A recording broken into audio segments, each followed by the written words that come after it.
Hi, I'm Daniel from Scope Facilities. I help property owners and managers avoid common maintenance problems before they turn into costly repairs. In this series, I'll share simple, practical tips to keep your property safe, compliant, and running smoothly. Quick question: when was the last time you checked your gutters? Most Aussie homes skip gutter cleaning until it's too late. Leaves, dirt, and gunk block the flow. Here's what to do. Check your gutters every 3 months, especially before summer.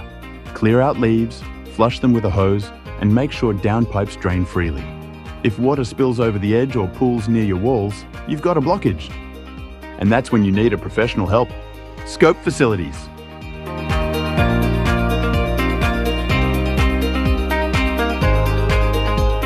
Drop your maintenance issue below and we'll explain the solution in the next video.